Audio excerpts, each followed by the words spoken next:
সেই তুমি যতই বলো, এই বৃষ্টি বাদলা আমার ভালো লাগে না। জল কাদা নোংরা, মা। তুমি জল কাদা দেখছো তো শুধু, দেখো না কেমন কাজল কালো আকাশ, তার মধ্যে উড়ে যাচ্ছে সাদা বক। ও তুমি সাহিত্যের ছেলে তো, ওসব তোমারই ভালো লাগবে। আমাকে জল কাদা ডিঙিয়ে রোজ অফিসে যেতে হয়। ভালো করে হাত পা না ধুলে আমার গা ঘিন ঘিন করে। আচ্ছা নীলা, তোমার মনে হয় না বৃষ্টির সময় প্রকৃতি কেমন জীবন্ত হয়ে ওঠে? গায়ে যখন বৃষ্টির ফোঁটা পড়ে তখন প্রকৃতিকে ফিল করা যায়। আর আমি কি ফিল করি জানো তো অভি? কি ফিল করি নাক সুরসুর করছে, গলা ব্যথা শুরু হলো বলে, তারপরে হাঁচি কাশি আর জ্বর। ধুর, তুমি আমার রোমান্টিক মুডটাই নষ্ট করে দিলে। যত সাহিত্য কাব্য তার বেশিরভাগই বর্ষা নিয়ে লেখা, মহাকবি কালিদাস থেকে রবীন্দ্রনাথ পর্যন্ত। ওরে বাবা, রক্ষে করো, এখন আমার কালিদাস নিয়ে পড়ো না। সপ্তাহে এই একদিনই ছুটি, কত কাজ বাকি আছে জানো? সে হবে ক্ষণে। আচ্ছা তাহলে একটা বর্ষার কবিতা শোনাই তোমাকে। তোমার স্কুলে থাকাই ভালো ছিল আজ, বেশ স্কুলের বাচ্চাদের নিয়ে বর্ষা মঙ্গল করতে। ইস, তাহলে এমন সুন্দর একটা বর্ষার দিন বৃথা যাবে? না, তা যাবে না। তোমার প্রিয় ঋতু বর্ষা, তাও আবার এবারে প্রথম বৃষ্টি, সে কি আর বৃথা যেতে পারে? কি করবে তাহলে? গান করবে? ধুর, ওসব আমি পারি না। দুপুরে খিচুড়ি রান্না করব। বর্ষার দিনে খিচুড়ি খেতে খেতে তুমি না যত খুশি কাব্য করো। এইটা বেশ ভালো, সত্যি নীলা, তোমার জবাব নেই। সাথে বেগুন আর ডিম ভাজা। বেগুন না হয় হলো, কিন্তু ডিম আর কোথায়? এই নিন বাবা চা। চা এনেছো মা? বাহ, বেশ বেশ। এই বৃষ্টি বাদলে একটু চা পেলে মনটা জুড়িয়ে যায়। আপনারও বৃষ্টি ভালো লাগে বাবা? ভালো না লেগে উপায় আছে? বৃষ্টি কম হলে তো খরা হবে, ফসল ভালো হবে না। এমনিতেই বাজার আগুন। তা তোমার বুঝি বর্ষা পছন্দ নয়? হ্যাঁ বাবা, আমার না কেমন মনটা ভার ভার লাগে, আর মেঘ ডাকলে তো খুব ভয় করে। কাগজে তো দিয়েছে 3-4 দিন টানা বৃষ্টি চলবে। আপনার ছেলে তো খুব খুশি, বৃষ্টি ওর খুব প্রিয়। হ্যাঁ, সে ঠিক। অভিটা ছোট থেকেই বৃষ্টি পাগল। বৃষ্টি হলে যে করেই হোক ভিজবে। আগে সেই কি অবস্থা, মাঠ থেকে বৃষ্টির মধ্যে খেলে আসতো, সারা গায়ে মাঠের কাদা। আমি তো প্রথম প্রথম খুব বকতাম, পরে বুঝলাম বকে লাভ নেই। বৃষ্টি কাদা মাটি এসবে তো ওর নারীর টান। কালও তো অফিস থেকে আসার সময় পুরো ভিজে এসেছে। আচ্ছা বাবা, আজ কিন্তু মিনতি আসবে না বলে গিয়েছিল। আমি খিচুড়ি বানাচ্ছি, থাকবেন তো আপনি? খাবো খাবো, আলবাত খাবো। বর্ষার দিনে খিচুড়ি না হলে চলে? জানো তো বৌমা, অভির মাও ছিল ছেলের মতোই। বৃষ্টিতে খুব ভিজত, একা একা ছাদে গিয়ে দাঁড়িয়ে দাঁড়িয়ে ভিজত। আর শেষে সেটাই হলো কাল। কি হয়েছিল বাবা মায়ের? শরীর তো খারাপ ছিলই, তার উপরে বৃষ্টিতে ভিজে নিমোনিয়া, জমে মানুষে টানাটানি। তারপর হেরেই গেলাম আমরা। অনেক বছর হয়ে গিয়েছে। হ্যাঁ হ্যাঁ, সেই সময় অভি আর কতই বা বড়, ক্লাস 9-এ পড়ে। তারপর বাপ ছেলে দুজনের সংসার। তারপর তুমি এলে, আবার সংসারটা একটু সুখের মুখ দেখলো। মা তো শুনেছি খুব ভালো ছিলেন, গান গাইতেনও খুব ভালো। হ্যাঁ, কবিতাও বলতো, লেখার হাতও মন্দ ছিল না। অভিওর মায়ের লেখা অনেক কবিতা আবৃত্তি করত। সে চলে যাওয়ার পরে সেসব পাঠ চুকে গিয়েছে। ইস, মা এখন থাকলে আমি মার কাছে বসে আবৃত্তি করা শিখতাম। আমি তো কিছুই পারি না। তুমি বৌমা কত ব্যস্ত, অফিস করছো, সংসার সামলাচ্ছ, আর কত কি করবে। আচ্ছা বাবা, আপনি চা খান, আমি রান্নাটা সেরে ফেলি গিয়ে। আপনাকে একটু খিচুড়ি দিই বাবা? দেবে? তা দাও একটু, ভারী ভালো হয়েছে খেতে। ইস, তুমি খিচুড়ি বানাবে আগে জানলে বাজার থেকে একটু ইলিশ মাছ নিয়ে আসতাম। খিচুড়ি আর ইলিশ মাছ ভাজা, আহ! যা বৃষ্টি চলছে, এর মধ্যে আবার বাজারে বের হতে। বেগুন ভাজা নাও তো আরেকটা। আচ্ছা দাও। আপনাকে একটা দিই বাবা? না না, আমার আর লাগবে না, তুমিও এবার খেতে বসে যাও বৌমা। গরম গরম খিচুড়ি খাওয়ার মজাই আলাদা। হ্যাঁ বাবা, বসছি। এই, তোমাকে খিচুড়ি দেবো আর? সে দাও, আর যদি খিচুড়ি বেঁচে থাকে রাত্রে আবার খাবো। উফ, খিচুড়ি তোমার এত প্রিয়?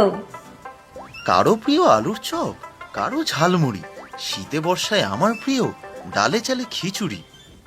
এটা তোর মা শিখিয়েছিল নিশ্চয়ই, অনেক বছর পরে বললি তোর মায়ের লেখা ছড়া। হ্যাঁ। আচ্ছি আচ্ছি। তখন তো শুনলে না, বিকেল বেলায় ঠিক বৃষ্টিতে ভিজলে ছাদে দাঁড়িয়ে। সে তো তোমার জামা কাপড় শুকোতে দেওয়া আছে কিনা সেটা দেখতে গিয়েছিলাম। খুব হয়েছে বাহানা দেওয়া। এই বৃষ্টিতে নাকি আমি কাপড় শুকোতে দেবো ছাদে, ভিজে পুড়ে এলো একেবারে। এখন আবার হাঁচি দিয়ে যাচ্ছ। ও ঠিক হয়ে যাবে, আদা দিয়ে একটু চা করে দেবে? সে না হয় দিচ্ছি, কি যে করো না তুমি। উফ, এসব আমার অভ্যেস আছে, কিছু হবে না। সামান্য সর্দি কাশি তো হতেই পারে। তুমি যাও, চা করে আনো, আর একটু পাঁপড় ভেজো তো। বৃষ্টির সন্ধ্যায় চা আর পাঁপড় ভাজা আরো জমে যাবে। কোথায় একটু রেস্ট নেবে তা না, খালি খাই খাই। আনছি, দাঁড়াও। কি যে করি এখন, রাতের বেলা তো কোনো ওষুধের দোকানও খোলা পাবো না। জ্বরে তো গা পুড়ে যাচ্ছে। কি গো, একটু আরাম লাগছে? জল খাবে একটু? আমি জল জল আনছি, দাঁড়াও। কে, বৌমা নাকি? হ্যাঁ বাবা, কিছু লাগবে আপনার? একটা জলের বোতল দিয়ে যাও না মা, শোবার সময় আনতে ভুলে গেছি। এই নিন বাবা, এখানে রাখলাম টেবিলের ওপর। আপনার ওষুধের বাক্সটা কোথায় বাবা? কেন, কি হয়েছে মা? আপনার ছেলের খুব জ্বর এসেছে বাবা, ধূম জ্বর, গা পুড়ে যাচ্ছে। সে কি, কি করে হলো? বুঝতে তো পারছি না। বিকেলে বৃষ্টিতে ভিজলো, সন্ধ্যে থেকে হাঁচি হচ্ছিল, এখন তো ধূম জ্বর। এখন তো কোনো ওষুধের দোকানও খোলা নেই, বৃষ্টিও হচ্ছে খুব। তুমি খোকার কাছে যাও বৌমা, আমার কাছে জ্বরের ওষুধ আছে কিনা দেখছি। আপনি আবার উঠবেন কেন? কত রাত হয়েছে দেখেছেন? আপনি শুয়ে পড়ুন। না না বৌমা, আমার কিচ্ছু হবে না, তুমি যাও, খোকার কাছে যাও। ঠিক আছে, আমি জলপট্টি দিচ্ছি, আপনি আসুন। আমি দেখছি একবার ডাক্তারবাবুকে ফোন করে পাই কিনা। তাই দেখুন বাবা। Number you are calling is either switched off or not reachable at the moment. Please try later. आपके द्वारा डायल किया गया नंबर या अभी ঝড় বৃষ্টিতে লাইনও পাচ্ছি না, ধুস। জ্বরের ওষুধ খেয়েও তো একটুও জ্বর কমলো না, গা পুড়ে যাচ্ছে একেবারে। খোকাটা কথা শোনে না একদম, বৃষ্টি ভিজে কেমন শরীর খারাপটা বাঁধালো, একদম ওর মায়ের মতো হয়েছে। এই রকমই একটা জ্বরে তো ওর মাও।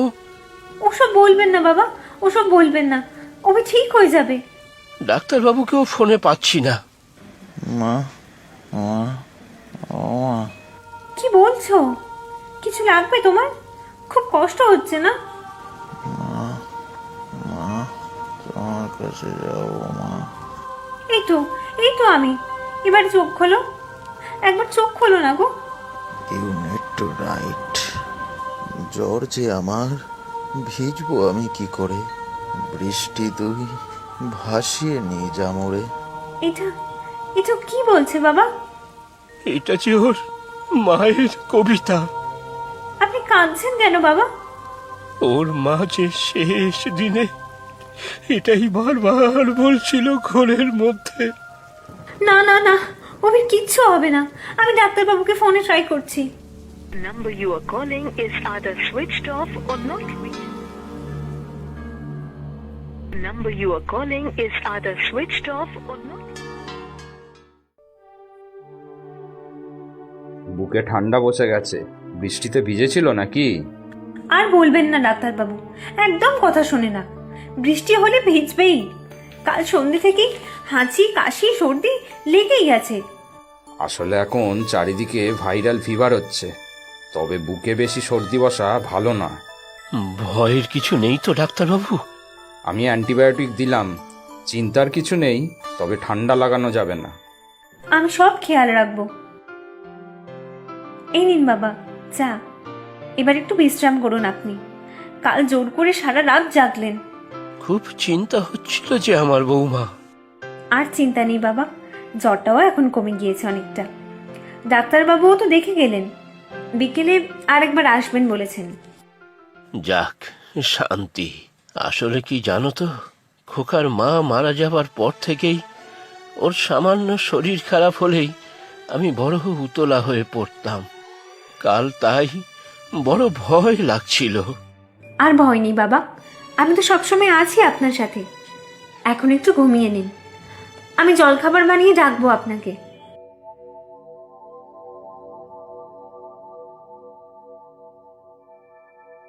কাল যা ভয় পাইয়ে দিয়েছিলে না, কি বলবো। বাবাও সারা রাত জেগেছিলেন। এতটা বাড়াবাড়ি হবে বুঝতে পারিনি। আমি তো প্রায় ভিজি, কখনো তো হয় না এরকম। চাটা খাও, আর জলখাবার বানাচ্ছি, খেয়ে ওষুধ খাবে। আজ আমি অফিস যাব না, তুমিও রেস্ট করো। বাবা কোথায়? ঘুমাতে বললাম। সারা রাত যা গেল বয়স্ক মানুষটার উপর দিয়ে, তবে আমিও একটু ভয় পেয়ে গিয়েছিলাম।